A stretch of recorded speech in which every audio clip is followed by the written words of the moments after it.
المطبخ اللي احنا شغالين فيه ان شاء الله النهارده ده كوارتز درجة اولى. الخامة اللي هي ما بتتجرحش وما بتشربش زيوت او بقع او قهوة او الحاجات دي، وهي دي الخامة اللي مضمونة في المطابخ ومطلوبة اكتر.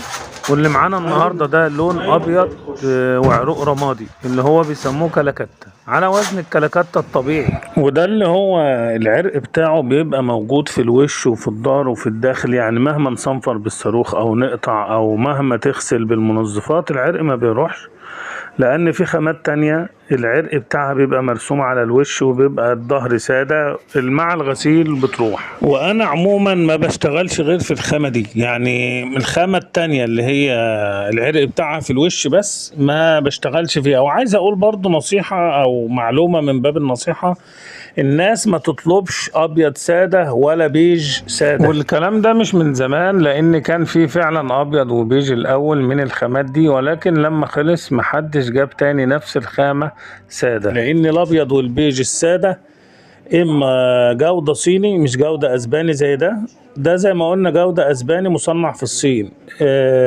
التاني الابيض ساده والبيج الساده جودة صيني اللي هي طبعا رديئة جدا وبتتخربش وبتبقع، واما هندي في ابيض سادة هندي بيبقع من الليمون والخل، وفي رمادي هندي، وفي بيج هندي. الحاجات دي بتبقع من الليمون والخل، اللمعة بتاعتها بتروح من الليمون ومن الخل.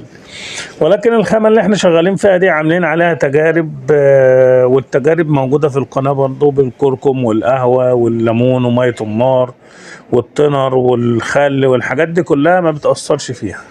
خد بالك بقى واحنا بنقطع بالصاروخ كده الشرز اللي بيطلع من الكوارتز، الشرز ده زي الشرز بتاع الحديد. طب ده يدل على ايه؟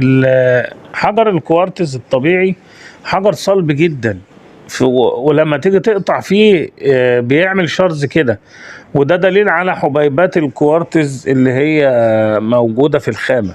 الخامات التانية اللي انا اتكلمت عليها من شوية ما بتعملش شرز، لان هي ما فيهاش كوارتز طبيعي، ده في صخور الكوارتز الطبيعية مطحونة.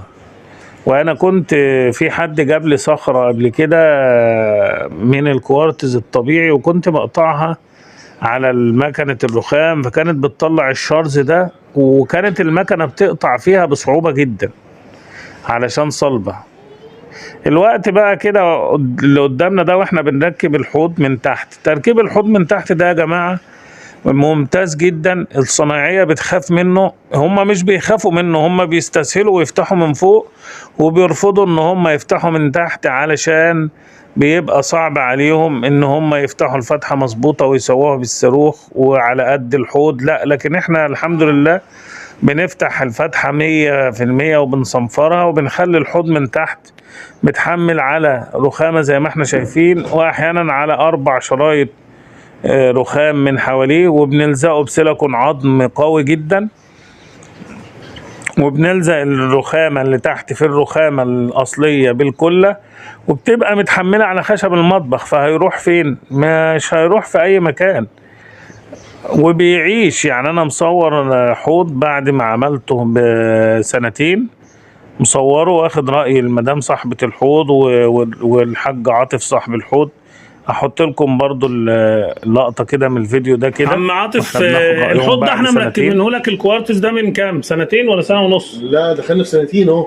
2 حاجه زي كده او اقل شويه. او اقل. الحوض ده راكب من تحت. ايه رايك فيه في ال2 دول؟ لا ما شاء الله تسلم ايدك والله. يعني متين، ما بيريحش ولا يسرب ميه ولا يقع ولا حاجه، عشان الناس بتخاف من الحوض اللي تحت. لا انت عامله بامانه، تسلم ايدك، باحترافيه كمان، تسلم ايدك. الله يخليك زي الفل والله يا عم خالد.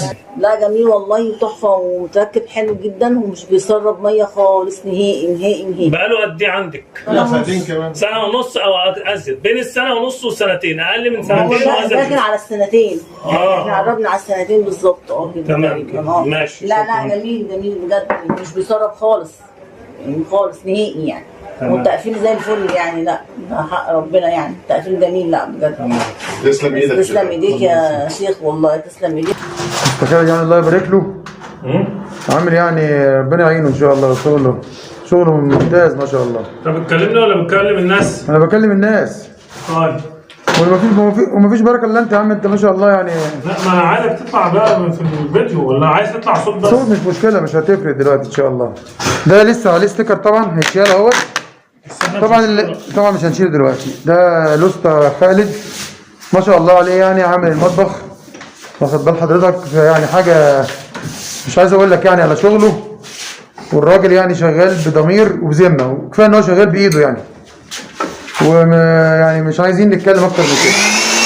الراجل ما شافش حاجه ما شاء الله عليه، حاجه ما شاء الله عليه يعني، الحمد لله، وربنا يسهل ان شاء الله.